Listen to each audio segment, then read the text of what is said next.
Happy Sabbath, church. Happy Sabbath, everyone. So at my church, when I don't feel like I get enough Happy Sabbath, I don't get the Happy Sabbath that I desire, what I do, I'm going to try it with everybody here. So I'm going to come to this side and I'm going to say Happy Sabbath this side. I'm going to have to revisit this side because I'm not too sure I'm pleased with that one. But this side has more people, so I'm going to try on this side. Happy Sabbath, everyone. Love it, I love it. So we're going back over here. Happy Sabbath, everyone, on this side. All right, so happy Sabbath, everyone. I love the energy, so I know that I have everybody's attention, and I love that because I like to talk. So today, all right, so normally when I'm talking, I like that I'm being heard. Even though I speak to myself a lot, I like to, when I'm talking to others, I want them to hear that I'm talking. I want to be noticed and acknowledged that I'm speaking. I don't feel like I'm getting that on this side, so I'm just going to give you a second to, all right, so now I feel like it. So I'm going to start with a story, it's a scenario or an icebreaker. Imagine, I hope everybody's imagination is working like mine, because mine is very active. All right? So imagine a man running up a hill. It's a very, very steep hill. Remember I said he's running up the hill, so he's conquering this, or he's challenging himself, right? So he's Mount Everest, you put it? All right, we'll work with it. So I know imaginations are working. So imagine this man is running up Mount Everest, right? Because that's his challenge to himself. He wants to overcome it.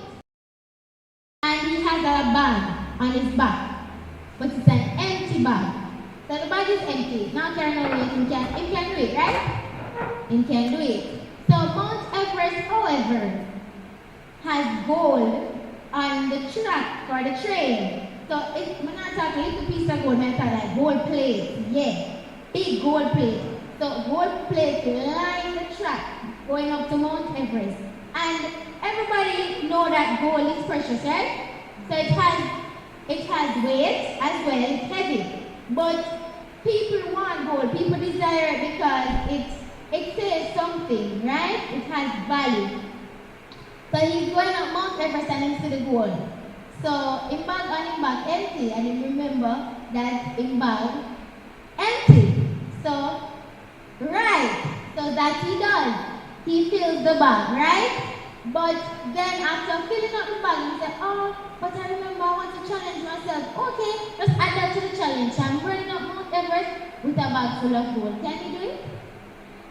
Okay. Alright, so the bag, computer bags, that the big knapsack that the boys, carry. One extra large one of that.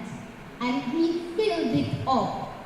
So, of course, now, it is difficult to run up the hill. Maybe you could have walked it up, but you want to run up the hill. So, in running up the hill, somebody say, he can't do it, right? He cannot do it, man. He can't run up the hill. He cannot run up the hill with the big bag on his back full of gold. Alright? So, now, he's challenged again, right? So, it is going to hinder his movement, right? So, that brings us to the start of our program. Good evening, everyone. Happy Sabbath, everyone. Alright, so our program this afternoon is entitled Hurt. And I'm sure that all of us can relate, right? Hurt. Do you ever wonder if healing Do you ever wonder if healing from emotional wounds is really possible? Question to the congregation. Have you been hurt so badly that you wonder if you can move past this hurt? Alright, so all of us can relate. Or some of us, or most of us. Alright, can someone really heal from trauma, rejection, depression, a broken heart? Question. Perhaps you've been hurting for a long time and things don't seem to be getting any better. Perhaps you feel stuck, like you've tried everything and it hasn't helped. Or perhaps you feel like you're too old or it's too late for you to change. When you feel so broken and defeated, the task of rebuilding and reinventing yourself and your life feels overwhelming. It's natural to have doubts, to wonder if emotional healing is really possible. So our program is about hurt, but we will be focusing specifically on emotional hurt. Alright? And we have a scenario from one of our members. She's going to share her scenario for us. So, or with us, yes, with us. And we're going to listen to and examine, assess, think about it or ponder on it.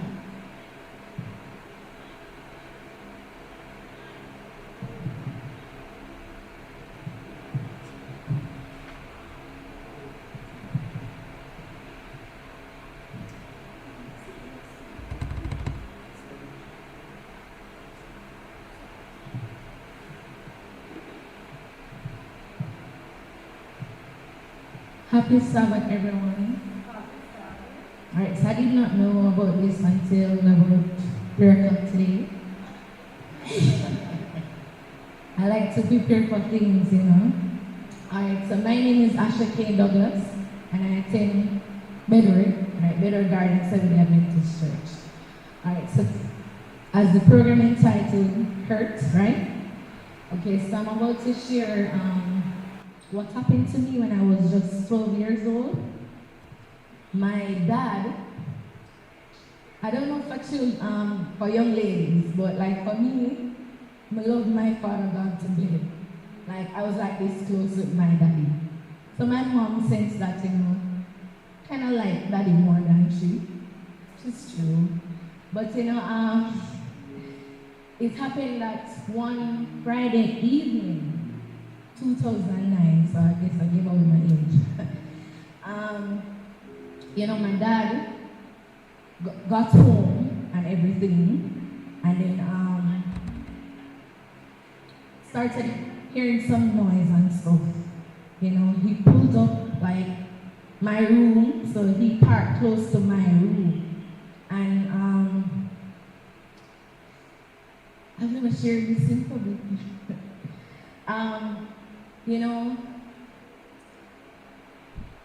Some men, I guess they were lurking in the yard, waiting on him to come from the back, because we had gates at the front and stuff. So, I saw them. The only thing I saw was that, they were shooting him. I did not see his face or anything, but, I saw what they were doing. And they had on like a handkerchief and stuff, and all I could do was scream. And we rushed out the room and stuff, and I went to my neighbor because we had a gate where I could have access to her home without coming out of the house, right? Or the yard. And we rushed over there, and I was like, Auntie B, they're killing Daddy. And her partner wanted to come over the house, and I was like, no, if you go over there, they're going to kill you too. And I heard, when he screamed out, he made a loud explosion, and stuff. And I just said, you don't go over there. But sometimes, I felt like maybe if I did not stop him from going over there, maybe they could rush him to the hospital and maybe he'd be alive. Prior to that, I remember I didn't do so well in my GSAT, right? Because I didn't take it. Study wasn't for me. I didn't study. And persons who don't study expect to pass, that will never happen. You have to prepare for the exam. So prior to that, I did not do well in school in primary, right, in my GSAT. So my mom, I passed for Papine High, and my mom decided that she's not going to send me there. So they were looking for a school to put me, right? And my neighbor told her about Kingsway. So I went to Kingsway, and I could remember 7th grade. Normally every Friday evening they would have Bible class. And I would always, at that time I was not Christian, right? So I would always find myself going to Bible class every Friday evening. And I believe that God knew what was, of course, it's God. So he knows the end from the beginning, right? So he knew that my dad was going to die, right? So what he did was to send me to Kingsway. So I believe it was providence all the way. Because while I was going to Kingsway, attending the Bible class and stuff, it was really doing something to me without me even realizing. Because when my father died, I did not get counseling or anything like that. And Bridget, I saw him. I remember I said that I had a good relationship with my dad. But can I say that this thing, it did not affect me in the way that maybe person who would have been in my situation, it would have affect them in a drastic way. I believe that by going to Bible class and stuff, that's what helped me to deal with that situation or that circumstances or that hurt.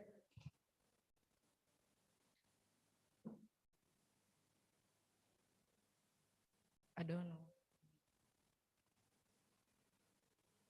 Oh, if I could sit? Oh, okay. All right, it's so nice. Yeah, I feel more comfortable. Right? So as I said, I did not get counseling or anything, but I knew that it was God. Maybe before I did not understand, but then after being a Christian, I realized that it must have been God because, he just totally shut that side off. Totally. If I don't think about it, it will not affect me. And I just really want to thank God for that because, and then, after going to Kingsway, or while going to Kingsway, I wanted to give my life to God at 16 years old. And my mother don't like Adventists. So she's like, Adventists love force people to get baptized. So it's like she's saying, I don't know why I want to give my life to God, basically, right? But I knew that, God was leading me all the way. And, I'm just happy for a Christian education. At the time, Sister Genus was my principal, and she did a beautiful job there, so it was really God, who helped me. And the only thing that I regret now is that I wasn't a Christian at 12 years old to actually minister to my dad so that, he maybe would have given him life to God. But of course, we know that before a person died, God would have allowed that person to, or they would have gotten the opportunity to give their life to him, to choose life or death, So that's my little piece.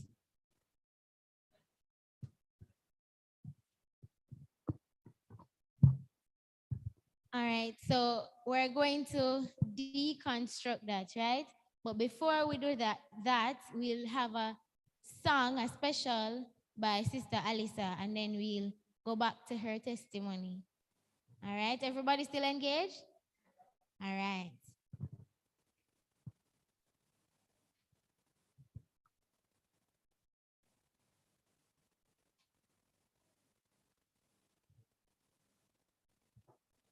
Happy Sabbath, everyone.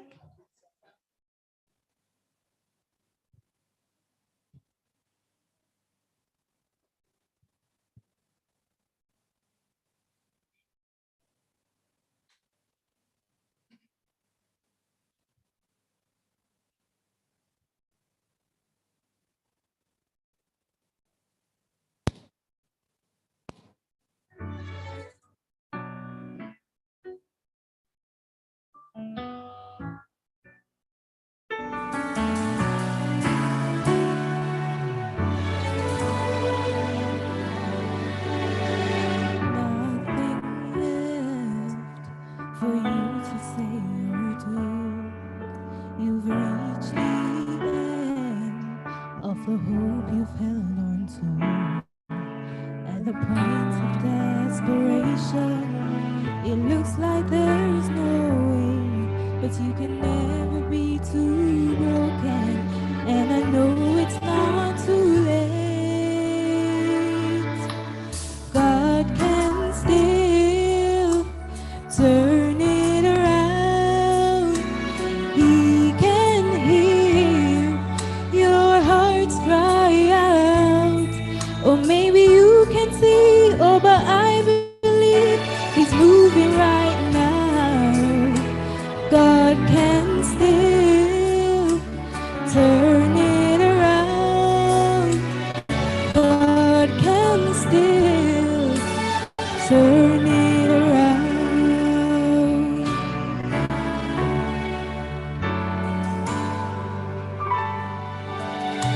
You wonder how it ever got this far. You've never dreamed your world could fall apart, but the circumstance you're facing didn't take God by surprise. He's faithful and He's able to change the course of your life. God can still turn it around.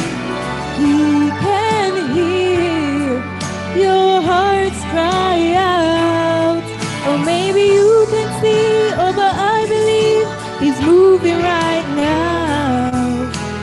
God can still turn it around. God can still turn it around. He makes mountains move. He heals and He saves. He delights in the impossible, and He rolls stones away.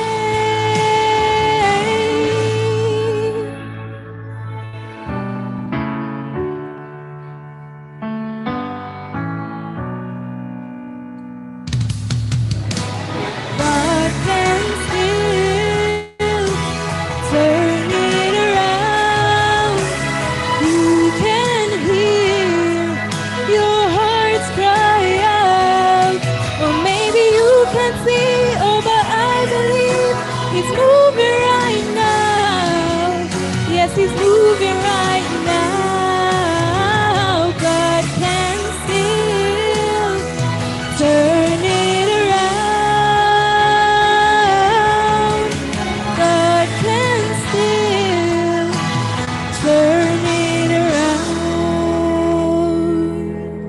Yes, He can turn it around.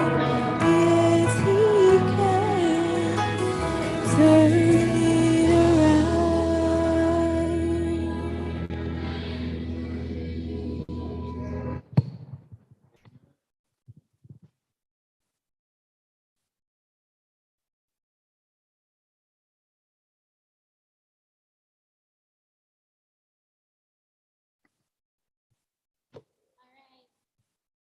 God can still turn it around.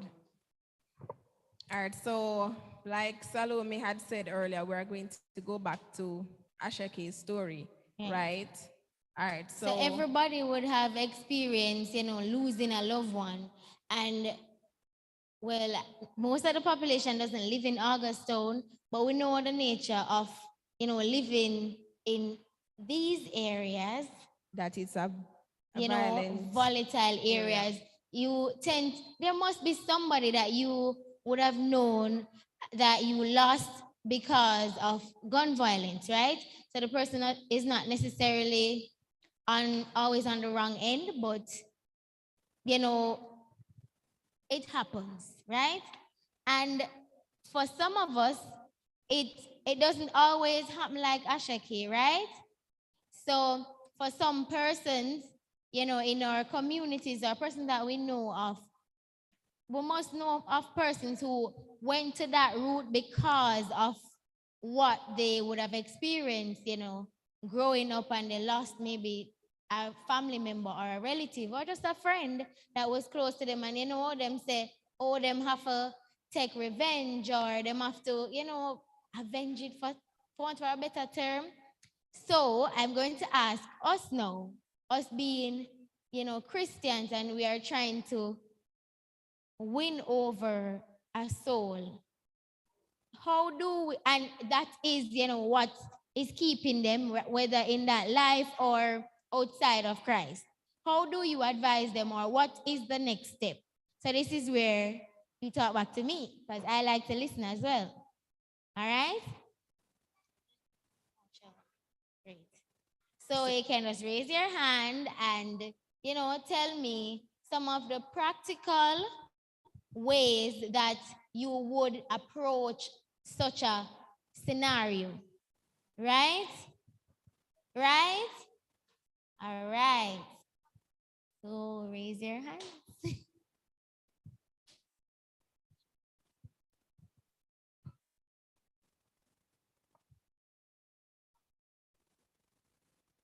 Yeah, so remember it needs to be practical. So Brother Wholeness, you are first. Right. First and hope not last. I I'm not. I haven't been in that situation. Thanks be to God. And just wondering why persons who are here and from Augustine who might have experienced, if it is saying to us that the hurt is still real, and people really not in the position to speak about the situation like Ashake did, and it's really troubling because in this area that we are, it happens frequently, and so we ought to know how to counsel and to treat with such persons. And so one of the things that I would do, so the question that you're asking, two ways I can look at it. If I am the person, how would I deal with it? Or if I am a friend of the person, what would I say to the person? So as a friend of the person, I can speak to that. I would be there just to hear them and to see when their mood swings, because mood swing would be something that would be frequent. I mean, you would be all right, but when these memories come rushing back, that's when your mood will swing. And if you haven't got someone close by to pick you up, you might, for want of a better term, wallow in those depression for a long time. So you would need a friend who is understanding and caring to recognize when those moments come around and to do what they can to help you out of these situations. All right, thank you for that. Anybody else?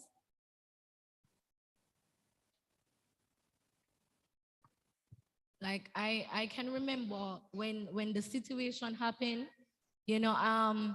I hated everyone in Papine, like hated every single person. And I actually remember going on the internet and actually trying to learn how to create a bomb. Like seriously, I forgot to share this part, right? To say, you know what, may I just bomb up the wall of Papi because me not like nobody up there. But then, as I said before my dad passed, I was being introduced to a Christian education. So I believe that it helped me because I remember one of all right, so a person who they said was had a part to play in my father's death. He wasn't in the area at that time. So yes, I'm from the Bedward Gardens community. So I had a fear for this person. When my father just passed away, he came back and he was like, my guy, my boss, like That's the name of her dad. yes, yeah, right. And he's like, I'm not going to do you anything. And I just did not like him nor his gang. That's the word. But then I can remember that before this person passed, yes, because all of them that had a part to play in my father's death, not rejoicing, really meet their demise as well. But I remember this particular person that I saw him You know, he came out of jail and he was like, you get big, man. And you know, I went to him and I was inviting him out to church, and I even gave him a track. So what I can say that you see, forgiveness, in order to forgive somebody that really hurts you, it is not self. You cannot do it on your own. You have to ask God to help you.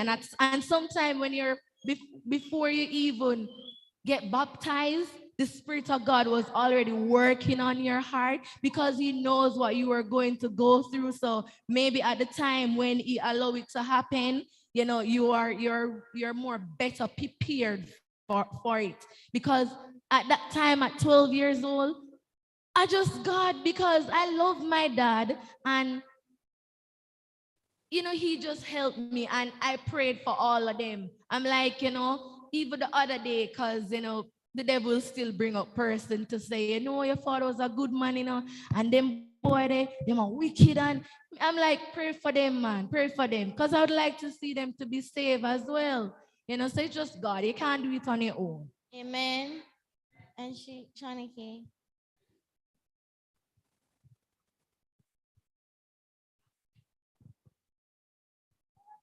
Okay, so from the friend side, so if my friend experienced something like this, first of all, after listening, obviously you will probably hear how deep in depression or how sad the person is. But as the friend, I think we should be aware that you're not a counselor. You're not able to, even if you pray for them, you don't have the professionalism to actually get them out of the depression where they are. So I think it's a matter of steering them to the professional help that they need, because even when you pray and all of that, you still need the practicality. So speaking to the professionals and stuff to help you come back around. Amen. All right. Had her hand up at the back.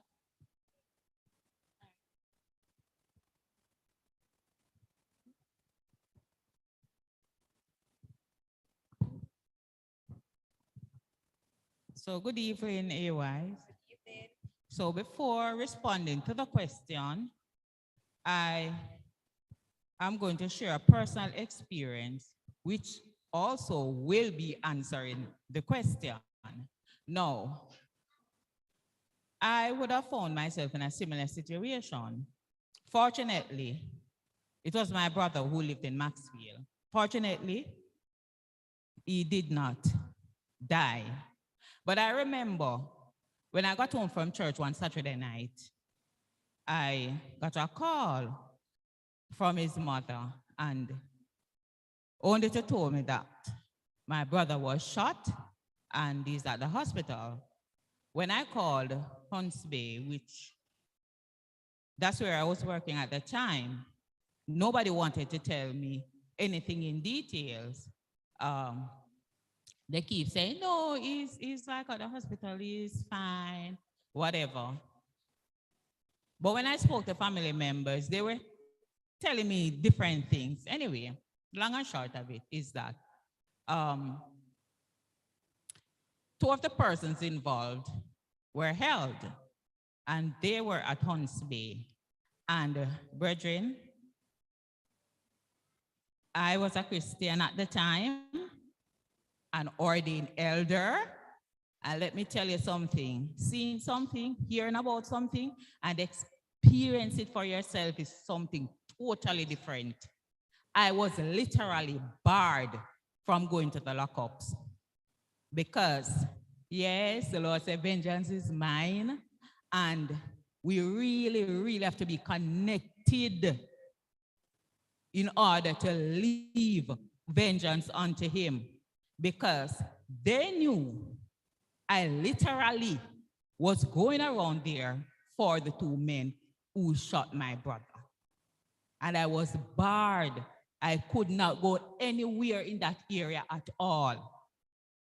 And of course, that was even stressing me more than my brother being shot, because I wanted to deal with those guys who literally shot my brother who did them nothing.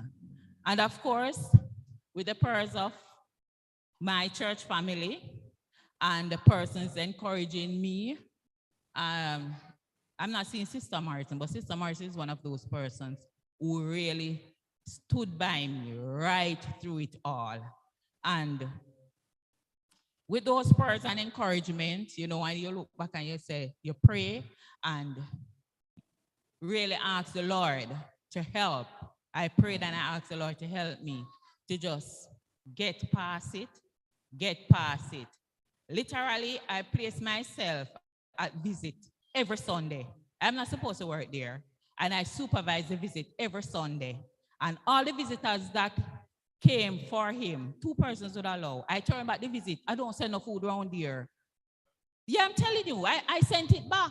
I did not allow them to send any food around here. So we have to be really, really connected to allow the Lord to lead us. And I'm saying, if I know someone who is involved in such a situation, right, apart from professional counseling, because we have to direct the person to the professionals, as Shanna would have said, so that they can get the professional help that they need in order to heal. But we have to point them also to Christ, where true healing comes from. Mic check. I'm happy that you mentioned that point. So when I came in, I saw the verse. I heard the verse, right? Hebrews 4, verse 15, you know, reminding us that we have an high priest who is in heaven. He is touched, you know, with the feelings of our infirmities. And like Shana K would have mentioned, that we went, like, as Christians, yes, you know, we would want to be there, you know, to support the person and all, but we have to, like she said, acknowledge that we aren't counselors. So we have to be mindful, you know, what we say, how we say what, right? And we have to try to point them to Jesus, because like Ashaki, she wasn't a Christian at the time, but, you know, it would have been God that would have allowed it, even though, you know, the situation is sad and all. But if God didn't allow it, it couldn't happen, right? So we can remind persons, you know, at this point, that the song, "Does Jesus Care When My Heart Is Pained?" Oh, yes, he cares. I know he cares. And when we tell them this at the time, you know, they will be pondering and wondering, you know, why God would have allowed this to happen.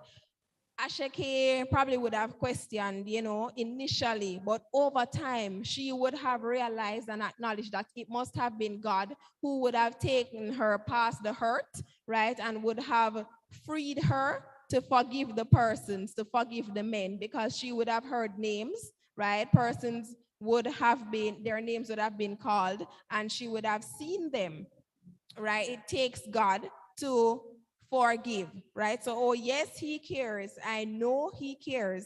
His heart is touched with my grief. When the days are weary, the long night dreary, I know my Savior cares. So the persons, they may not, you know, believe this at the initial stage, right? Because when you are grieving, the first thing you do is to deny, right? It's hard for you to accept the reality. So how will you accept that God really allowed this to happen? But over time, you know, they will see if it is that they allow God, and if they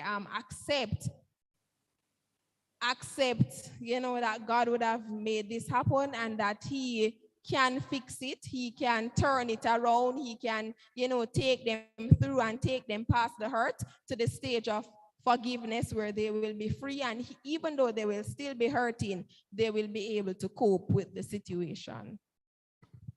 All right, so now we're going to move to scenario 2, and I hope Ella Wholeness's point can fit into scenario 2, and we'll move along to scenario 2, and then we'll come to, is that okay? All right, so scenario number 2. All right, go ahead.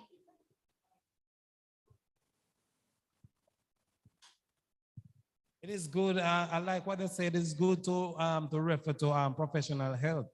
But the truth is, professional help is only when a visitor can call that help.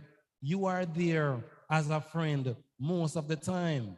And if you hear what Elder Martin said, her friends played a vital role because if her friends wasn't there to bar her from going around, probably she wouldn't be here now. And so you need friends like those. Those you ask for practical things that we can do.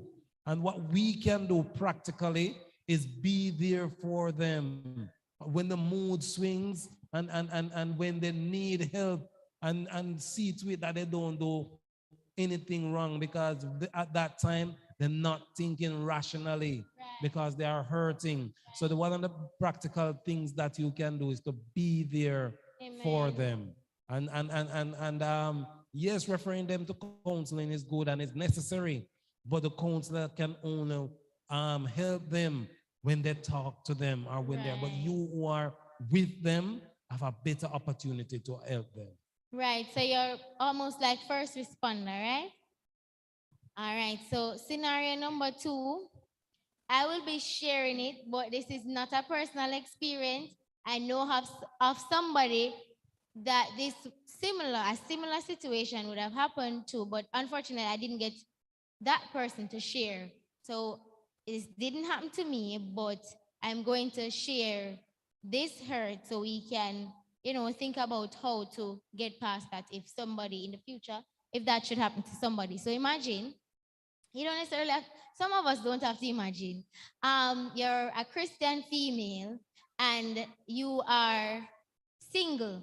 Any single females? Um, okay, so we have some among us, I'm sure. I'm right there with you, okay? No worries.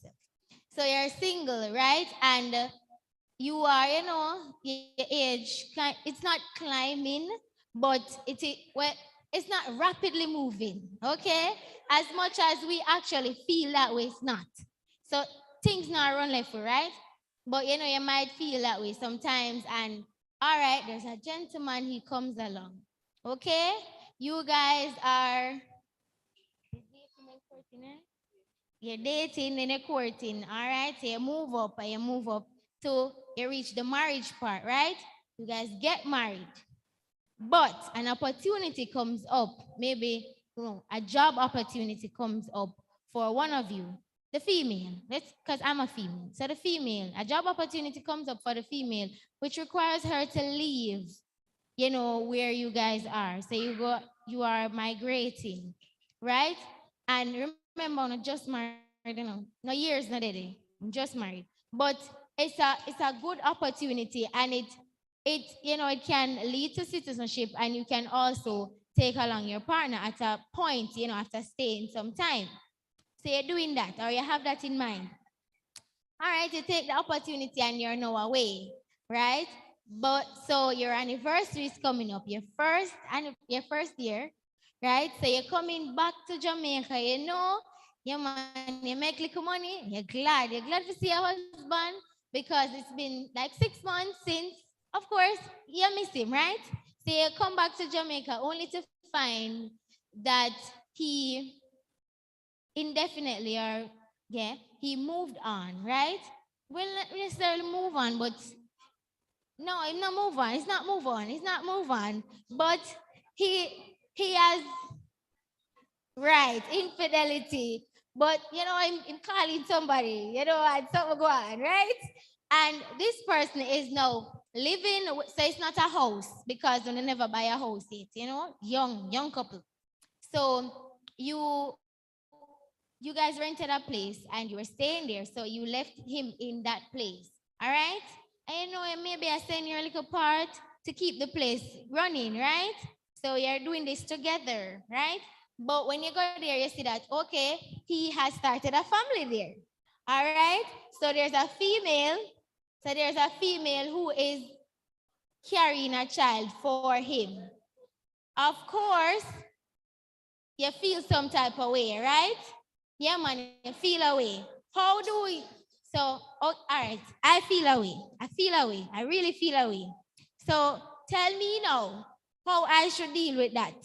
Because how I want to deal with that is not the way that I should deal with that. So that's another hurt, and we'll be looking at that hurt. How do you deal with that hurt? Jillian, you had your hand up from the first scenario.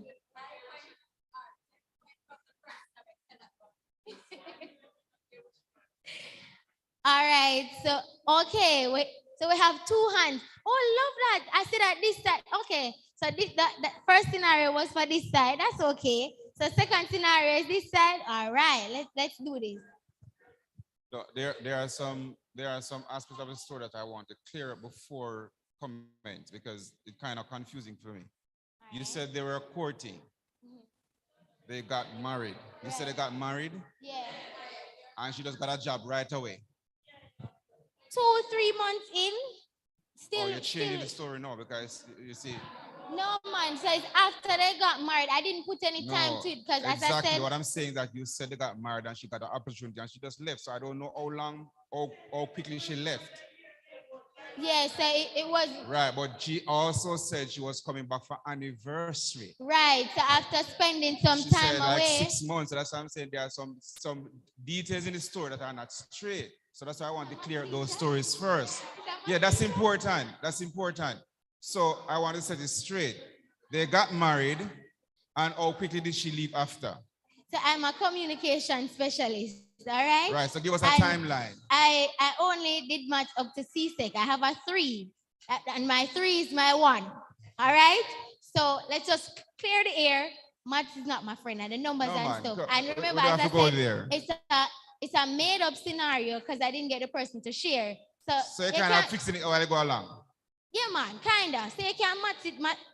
You can clear up the maths, the maths aspect All right, so of they it. got married and job came 3 months and she left. It would have been important to know if the both of them sat and talk about it and the gentleman consented or she just had to go. You know, that would have been important to know. Well, it's an opportunity, so she didn't have to go. So it wasn't definite. So of course, they talked about it and all right, agreed. But in some persons are of the view that you cannot do without your wife for too long, right? And you're going to feel some type of way. So that happened, and he felt the need to step out of his marriage. All right, so let me comment now. And not only step out, but so him don't step out, him bring in. Right, so another aspect of the story, you are saying that you come back now and you are hurt. Right, But I'm because not you're seeing all of I'm this. not hearing the side of the story that is saying that you left the gentleman 3 months in the marriage.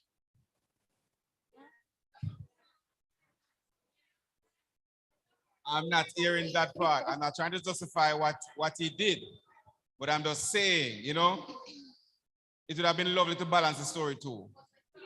So you come back and you're saying that he was you hurt. leaving 3 months in my marriage. I'm just saying me now. You know, probably should have given that work there and kind of settle and mature in the marriage first before that big step, leaving a husband after 3 months. That's yes. dangerous. All right. Sister, that's dangerous. I like when we can hear each other. So I'm gonna ask that one person speak at a time, and we keep the discussion this way and not this way and that way. Just this way alone. I just want this one. What you call this in math? Horizontal? Horizontal? I don't know. It's that. All right. So my point about the maths, it was made. All right. I remember we are giving Christian suggestions. I'm just joking. Christian Right. practical suggestions.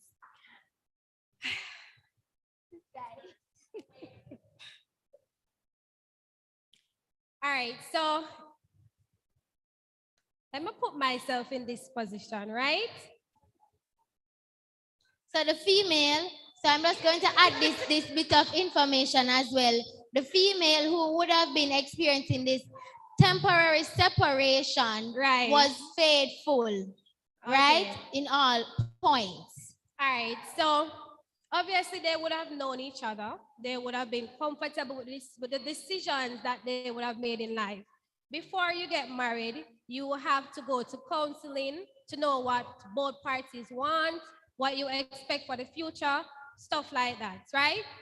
It so happened that my husband and I were talking about something similar yesterday because I was saying to him, I may get a job opportunity to migrate to a different parish or somewhere else.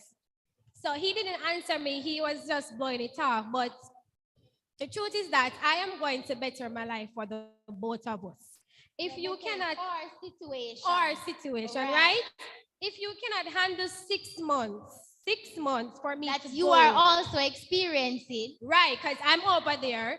Kids are in here, but I'm over there. I'm by myself. I need love and affection, and I was the one who was faithful enough to wait the 6 months, work, come back to better us. But you stepped out and carried in.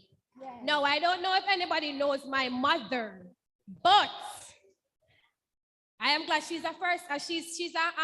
She's working. She's trying to be an elder right now because if my mother was the past, trust and believe, Auntie Vera, when I help me carry lunch, go give her.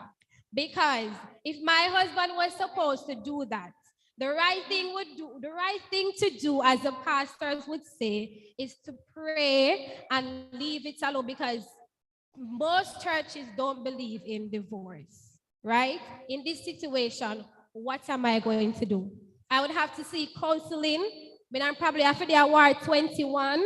I have to prayer and fasting. There's so much things that you would have to do. Well, I would have to do as an individual because that not only brought me spiritually, mentally, and physically. How am I going to come and emotionally?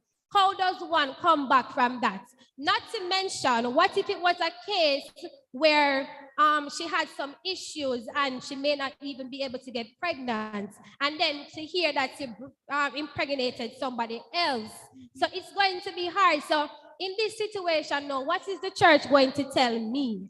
Are you going to tell me to stay with my unfaithful husband? Are you going to tell me to find and get a divorce?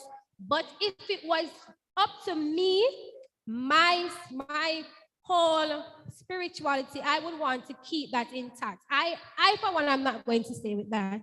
I am not going to stay. Obviously, we weren't compatible. We were obviously unequally yoked. Because there's no way that you would have stepped out of the marriage like that. I understand as a Christian, and I understand that as a Christian. And it's funny because absence makes the heart grow fonder. And how are you going to do that? I am over there, but there one nice man, and I'm come back to Jamaica to you, and this is what you do to me. Yeah, 4 months pregnant. Oh Jesus! Yes. So it's personally, if I was in that situation, I would forgive him. I would forgive him. How but do you I'm get not to that staying. point? How do you get to the point of, okay, I'm going to forgive him for me? I mean, it's not going to be overnight. Mm-hmm. I remember my counselor once told me, TIME, everything takes time. Mm-hmm. It's going to be a work in progress. It's going to be lots of crying. It's going to be lots of anger, depression, anxiety. But the Bible also says, forgive. I mean, there may be cases where I see me probably want, do something that may Auntie Vera give me a bill, but we have to work on it as Christians because I don't want to in the long run when I forgive him, and because of that, he might pass me I got ever and me not got ever. So you have to work on your forgiveness as well. Right? Because he may very well forgive you and his heart is clean, but you're still holding on to that. Or he went to God because of, whatever. Well, obviously he never got married to the female. So, he has something to work through with God as well. And as she said, what if he does that and then gonna even like you?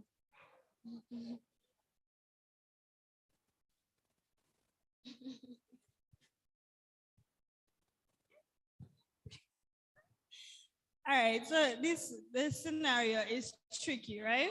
Mhm. But I'm for one. Just like the government or anything, school, rules, all of that, you have to be proactive than reactive, right? In a situation where you're married, you're obviously going to have conversations about the work, the job that comes up, or whatever. So instead of leaving the husband or leaving the wife, is it that you make a decision that you might go come same time or you don't take the job? Because at the end of the day, They're saying that it's not possible to go the route that the female took. it is possible, and it comes with its risk. And the Bible says the two have become one. And also the Bible say don't be a stumbling block, right? Your actions shouldn't cause your fellow man to fall. So you are giving the devil ways to come in. The devil see a weak spot, him going to come in because what? You already put the thing in place for it to happen. Why would you get up and leave? You're in a person scenario, she's saying she's moving to another parish. How hard it is to take your husband with you. They don't have any children as yet. All right. She never said that this was happening. I know. I'm just saying you have to be proactive. Put the things in place so that you prevent these things, or as best as possible to prevent it. But you know that with putting things in place, it also takes, as you said, time. So the opportunity comes up. You have a time span whether to accept or decline. Now your partner, your husband, is in a reasonable job. You don't get that break as yet, and the break now comes. What do you do? And as I said, there's opportunity for him to join. So that is you putting things in place. All right, so I hear you, I remember when I just done date and court, and the abstinence was working then. I hear you. So what happened now? I hear you. But if you look at the situation, would you say that God gave you that job? God gave you a job that will separate you from your husband. God gave you a job. It's a test, yes, it's a test. But at the same time, you cannot just say, oh, him can be. At the end of the day, your husband or your wife is human. All of we fall short to sin. All of us. So you have to put things in place to prevent the things to happen. Right. So all of us falls short, right? So he fell short. 2 roads. Or 3. You can end the marriage. You can, so I'm asking now, you don't feel the hurt. You're human enough. And if you love your husband, even if you're working with it, so you're going to feel some type of way, right? So whichever route you choose to take does not take away the hurt. So how do we move past the hurt? If you decide to stay, you're going to still feel the hurt. If you decide to leave, you're still going to feel the hurt. How do you move past the hurt? Because you have to move past the hurt, whichever route you take. So, but wholeness, and then my sister in the purple.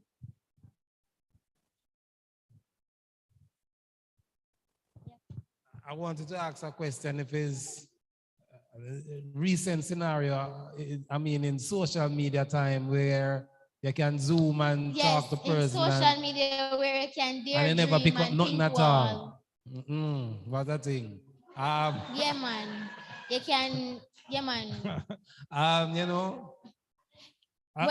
Just to say. It is there, but you don't necessarily. So as I say, you never pick it up. People skillful, so you never pick it up. Right. You never post her on your status. The thing is, we are Christian people in a church discussing things, and some of these things happening now. Although we smile and we laugh, it happens. Yes. So the truth is, the hurt is what we're talking about. Mm-hmm. Whichever way, if you're divorced, you're not divorcing yourself from the situation. The hurt is still there. As Christians, we shouldn't even mention divorce. We shouldn't mention it. Because when you get counsel, just as him get the counsel, you know, divorce, I mean, I don't know what the counseling would have been, but I mean, that should have come up in counseling. That scenarios can happen. And you shouldn't even think about divorce. And so we as Christians, that's how we should be thinking. You know, it shouldn't be the first thing, divorce, you know. We should think, because even if you're divorced, you're going hurt. So you have to work through this. You have to first think about two things: your spiritual life and then your life, your sanity. Right. Because as a So normally, advise me, how do I ensure that both lives are intact, my spirituality and my physical, my right. sanity? Right. So that's where I'm getting at, because we are Christian and marriage is a Christian institution. And we're forgetting that marriage is a Christian institution governed by Christian principles. So when things happen that are worldly things come into a Christian principle, you find these scenarios. So it means that somebody wasn't spiritual enough. So what you need to do now, because remember what marriage is, you know, two become one. And who is the joining agent? God. All right. So you are never alone in a marriage. If the partner gone, is three person come and make one. And the two, God is still there with you. So you have to go get close to God now. Real close. Real close to God. So that's the only way to get through it. If you try to get close to a friend, you're going to end up in a trouble. If you try any other way, you end up in a trouble. Because friends are going to tell you something based on their perspective. Right. And their perspective might not be coming from the Bible. As I say, it's a Christian institution, you know. So you have to always remember that. So get close to God. That's the only way. Thank you. And then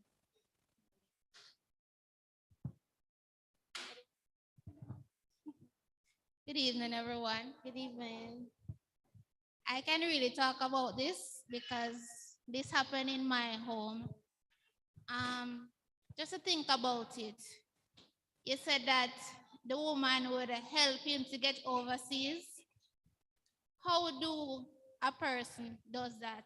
She would have to divorce her husband out here and then get married over there and then send back for her husband. No. How else?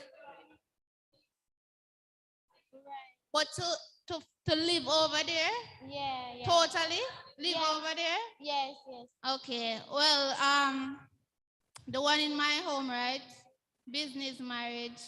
My stepfather went over and said he's gonna work and get him stay and then come back, come married to my mother, right? It ended up that she was saving herself, but he was over there and divorced the wife that he had over there and end up getting another family. And how he came back here was in the best way, prison and then come back here. And right now, I would say my mother took him back. After all the hurt and the depression and leaving everything on the children and everything like that, she still took him back. And even now, it's the same problem.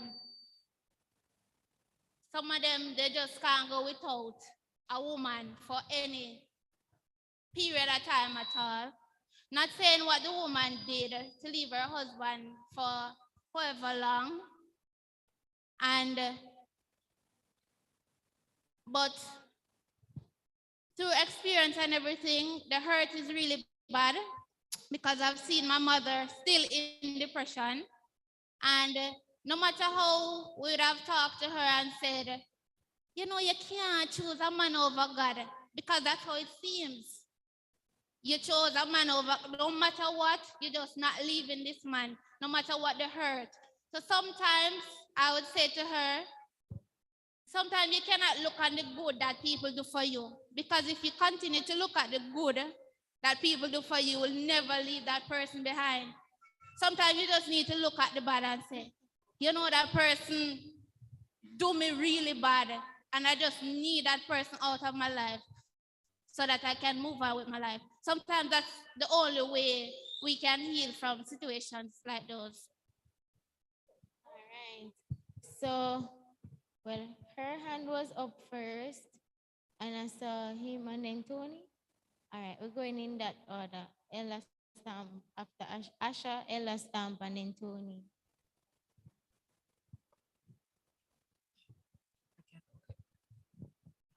Did you As- mention that? 1 second. As best as possible, we have more scenarios. So can we, make the responses a bit shorter?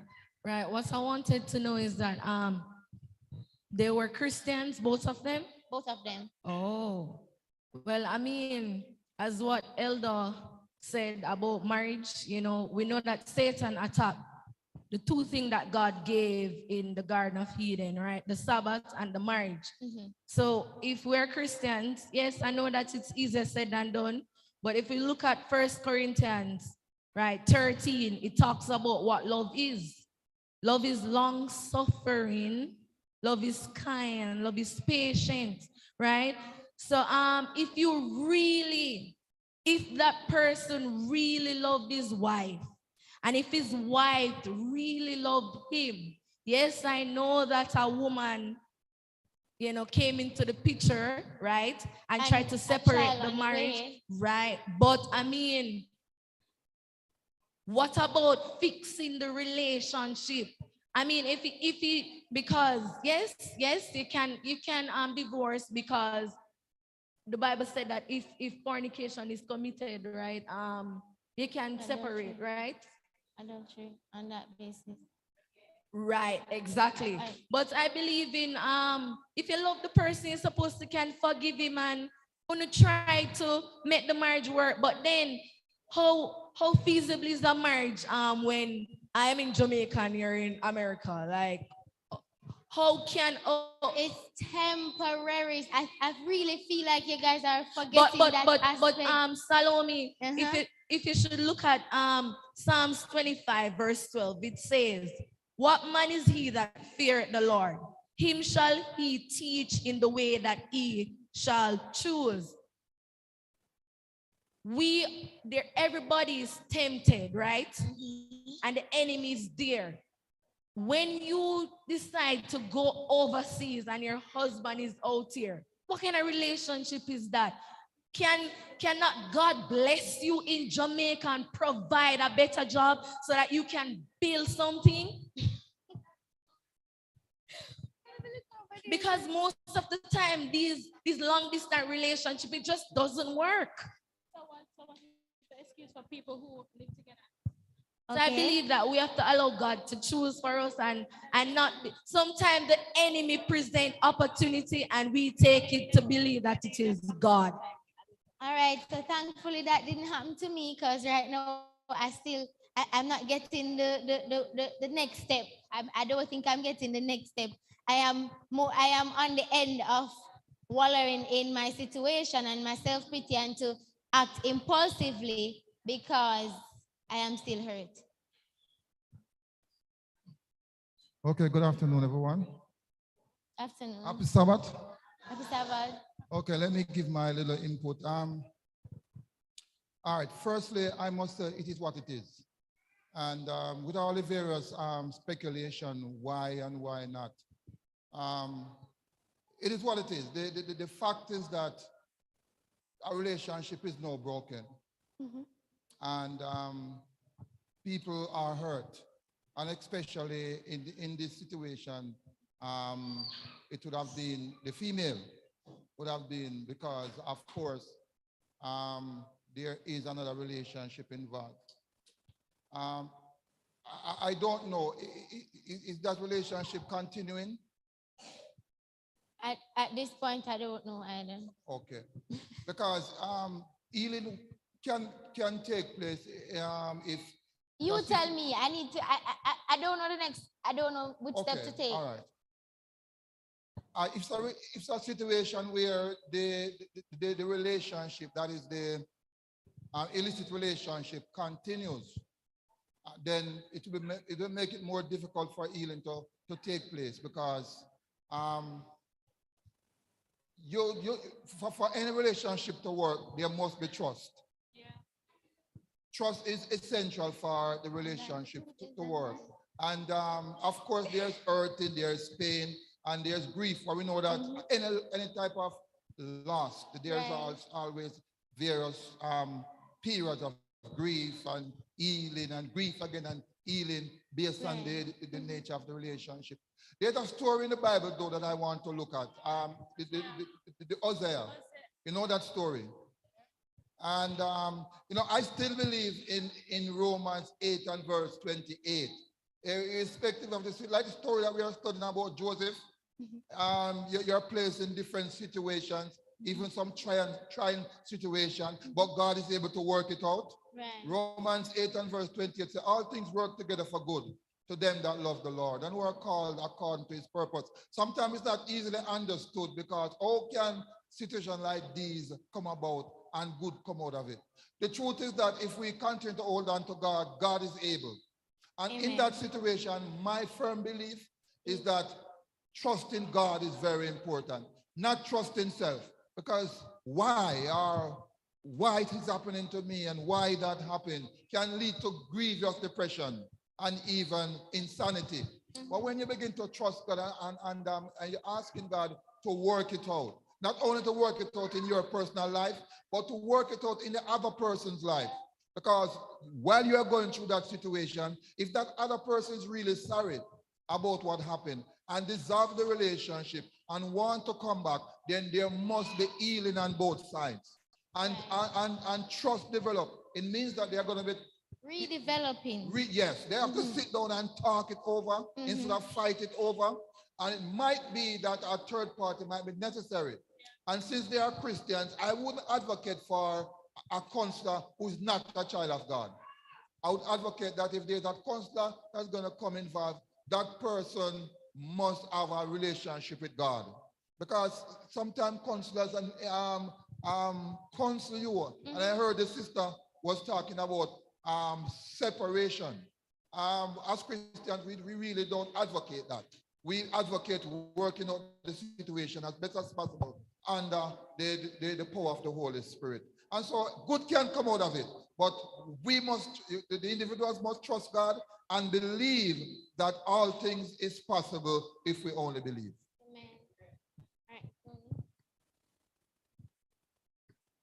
All right, so I'll just keep my points as brief as possible. I like the mention of the Hosea story, because that's a very powerful one, in that Hosea was told by God to remain faithful and remain committed to an unfaithful wife. And you know, the metaphor, we being the unfaithful one to God, right? And that's a very powerful lesson.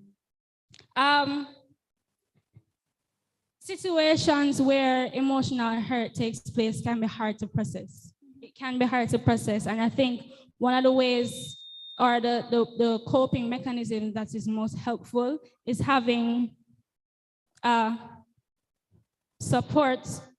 healthy support system.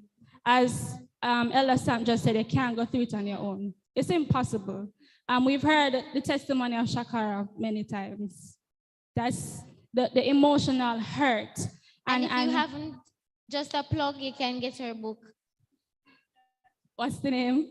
In the Fire Yet Unburnt. All right, so there's something good that came from a painful situation, right? Having a healthy support system is key, because in times when emotionally and spiritually you're destroyed, you can't do it on your own. So being able to lean on the persons around you, strong women in the church, your family members who, of course, believe in the faith, because you can have support system, but if the support system is not healthy or helping you to move along the path of healing and faith, rebuilding that faith, you're in trouble. Because you can get support and advice from everybody. Everybody can get advice, but not everybody can give good advice and good support, right? And another practical way, I believe, that could take place in this situation is being honest with yourself. There are so many people who experience the hurt, but are too concerned with putting up a front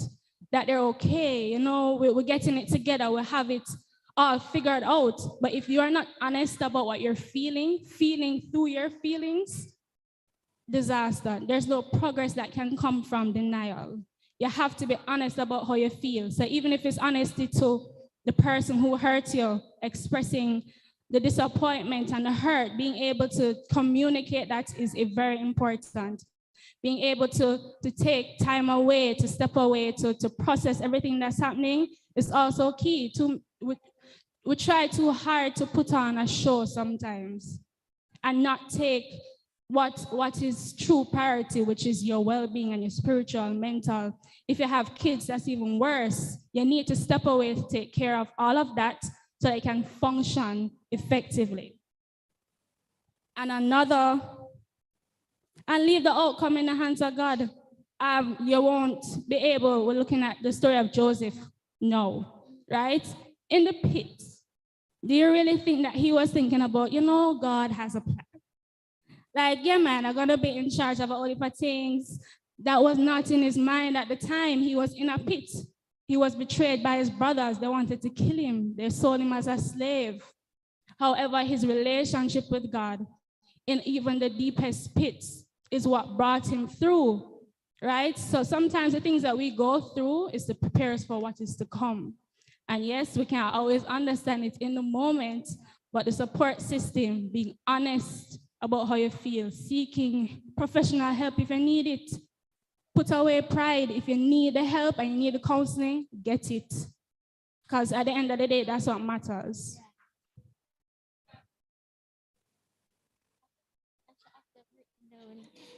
So the fact, Karine, you still have a point? It's okay? All right, so we'll now have a special by Stanford, and then we'll quickly and briefly go through the next hurt.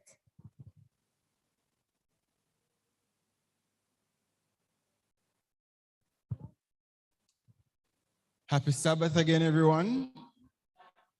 Happy Sabbath, everyone. All right. So as I sing this song, you guys have been hearing from me from morning, right?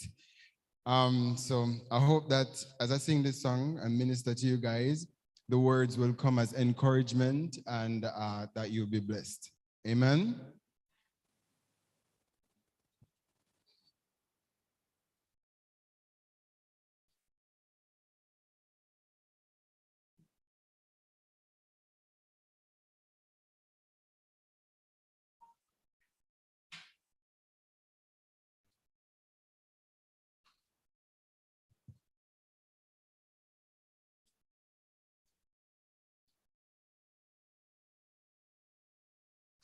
Give me a minute, guys. Technical difficulties.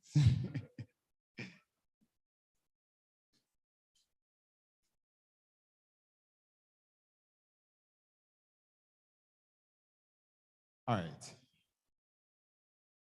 Where's...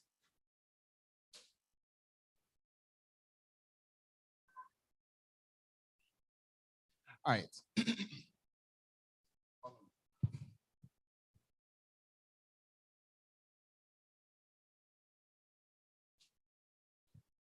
I want a heart that forgives, a heart full of love, one with compassion just like yours above, one that overcomes evil with goodness and love, like it never happens, never holding a grudge.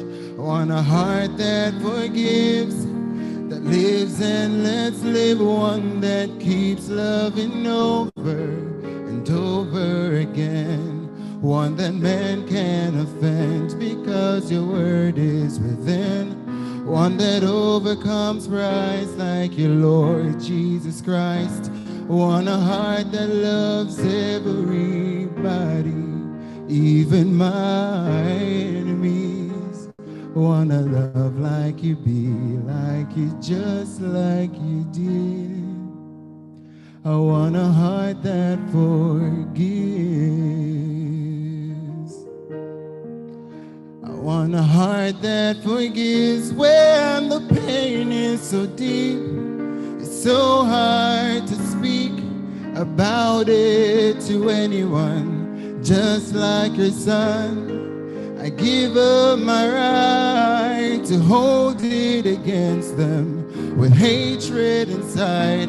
I want a heart that loves everybody, even my enemies.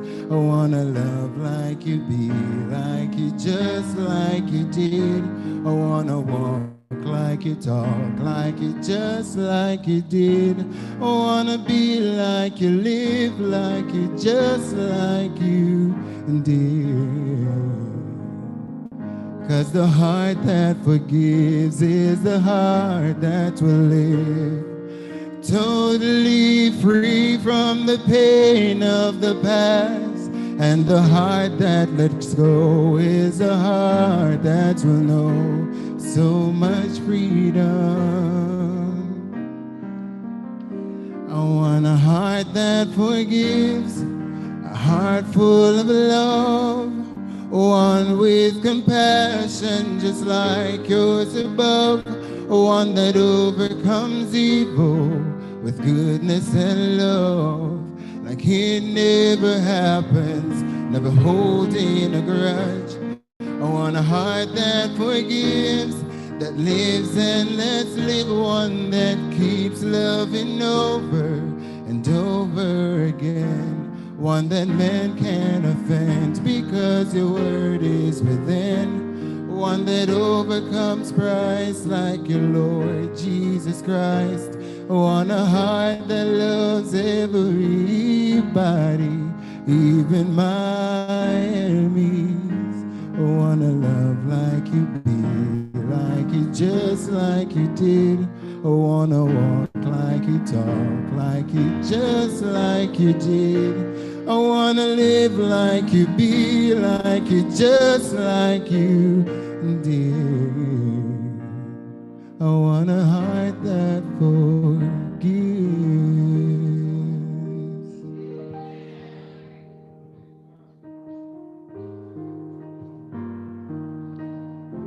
All right, so bringing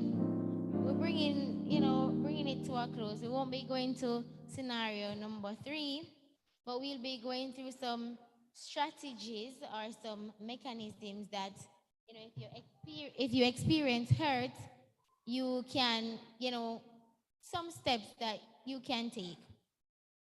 Because so the essence of our program is when you experience hurt, you need to move past it. So you have to get to the point that it no longer, you remember it, but it no longer affects how you go about life. So it's not going to impact how you love others if you were hurt by your partner. And as Ashake had said, she came to the point where she could pray for them and pray that even God could lead them into a saving relationship with him so that, she can see them in heaven as well.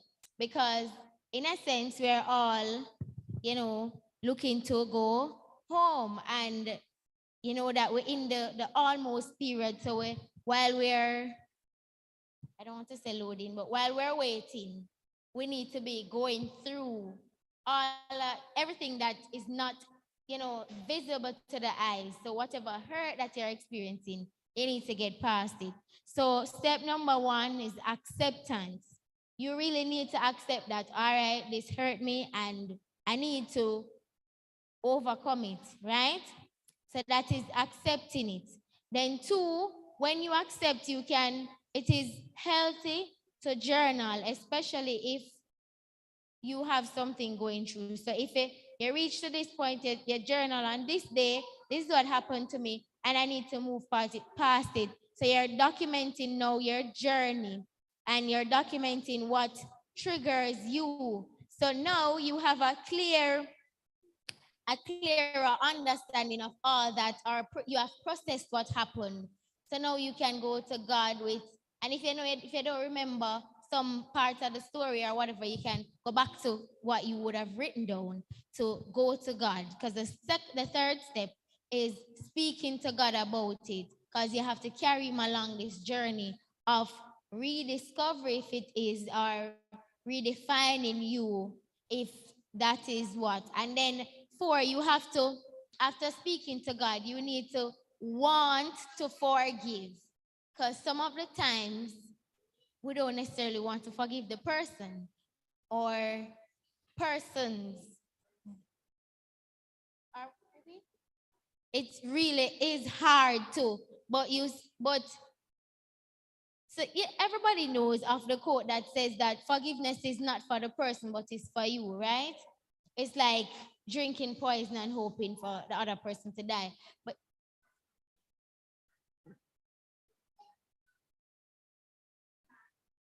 right. So in working through the hurt, please want the forgiveness, want to forgive them for you. All right? Wrapping up. All right.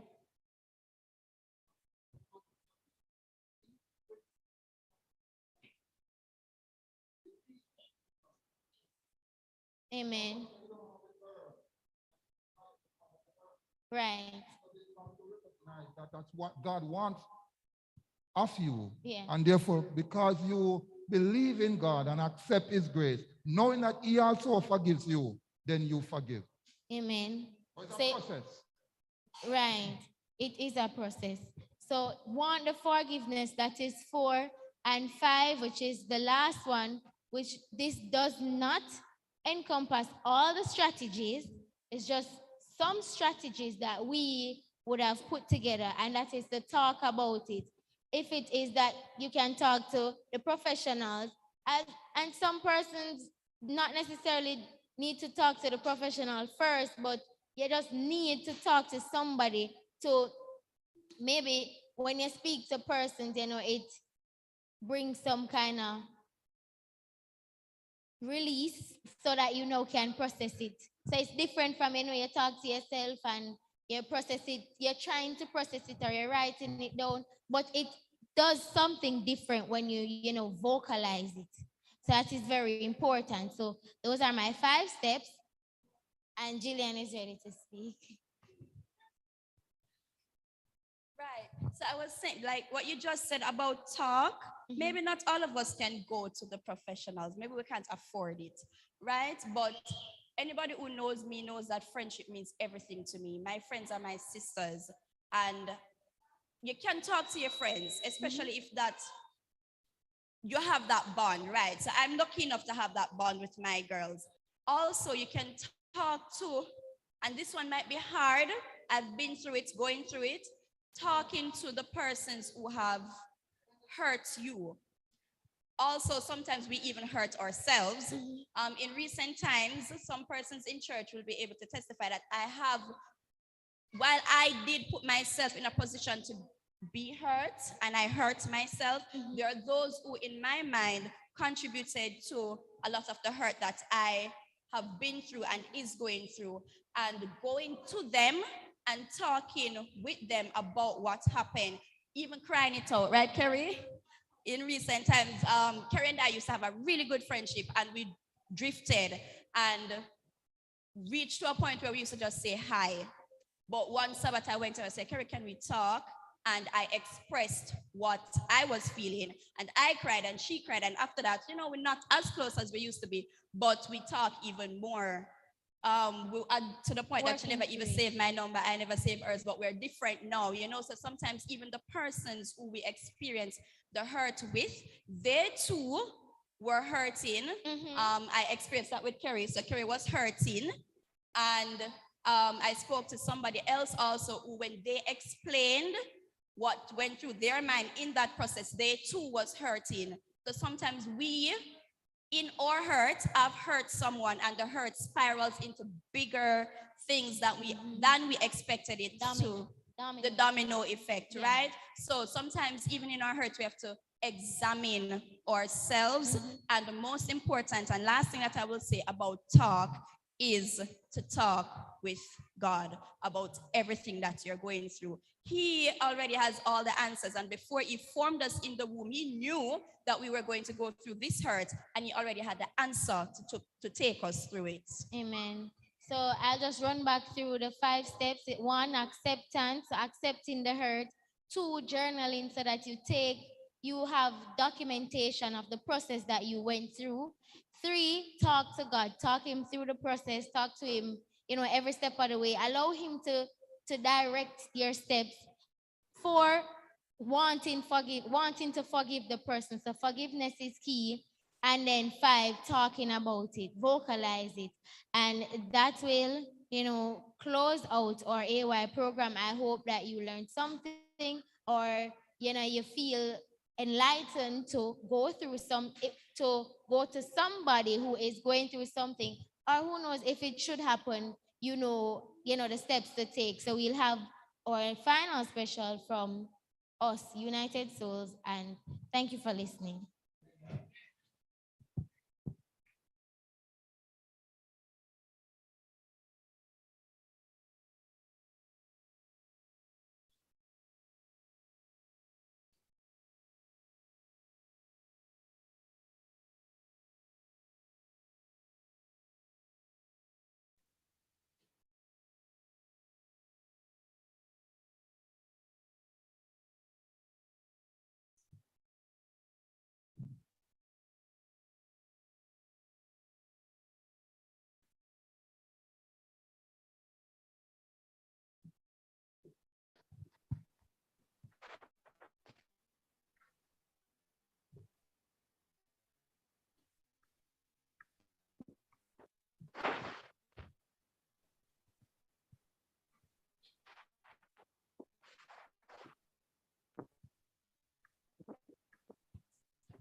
Yeah, mic check.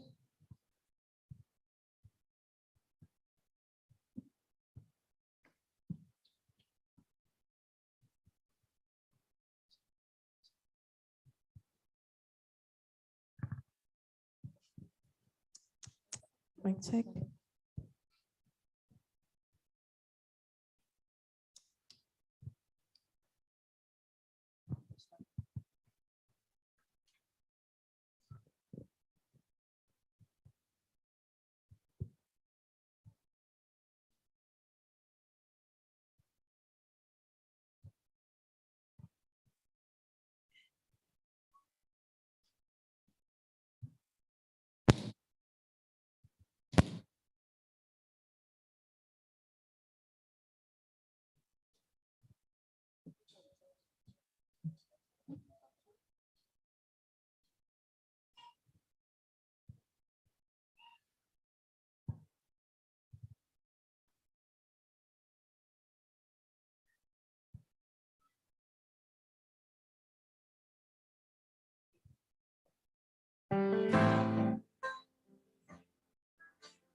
But I know when I'm weak, he's strong. When I can barely breathe, there's still a song. Even though it's hard right now, I'm not here on my own. So when it seems it can't be done, I know God is big enough. I can run the race I'm called to run. Yes, I know God is big enough. Finish everything it starts. He'll meet us right here where we are. And I can feel faith rising up, 'cause I know God is big enough.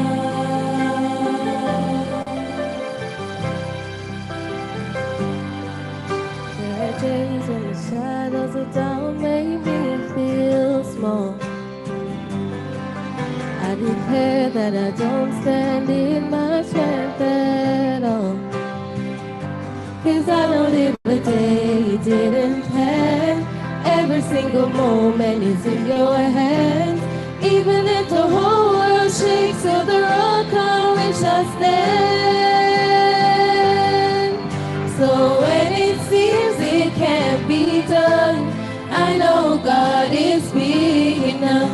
I can run the race I'm called to run, 'cause I know God is big enough to finish everything He starts.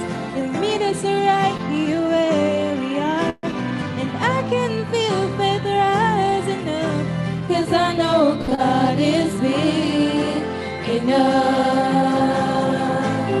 Bigger than the fear that surrounds me, bigger than the chains that have bound me, bigger than the story my past could tell, bigger than the weight of tomorrow, bigger than the hurt and the sorrow, bigger than the lies I've told myself. So when it seems it can't be done, I know God is big enough. I can run the race I'm called to run, 'cause I know God is big enough. He'll finish everything He starts. He'll meet us right here where we are, and I can feel faith rising up. So when it seems it can't be done, I know God is big enough. I can run the race I'm called to run, 'cause I know God is big enough.